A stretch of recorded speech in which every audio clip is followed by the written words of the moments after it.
कान्तातुलनीलतनु कमलायतलोचन लोकपते विजयी भव वेङ्कटशैलपते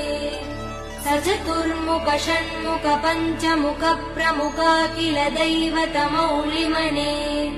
शरणागत वत्सल सारनिधे परिपालय मां वृषशैलपते अतिवेलतया तव दुर्विषहै कृते प्रपराध सदैः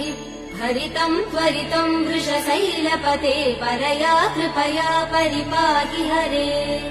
अधिवेङ्कटशैलमुदारमते जनताभिमतादिकदानरतात् परदेवदया गदितान् निगमै कमलादयितान् परं कलये कलवेणुरवावसगोपवधू शतकोटिवृतात् स्मरकोटिसमात् प्रतिवल्लविकाभिमदात् सुखदात् वसुदेव सुधान्न पर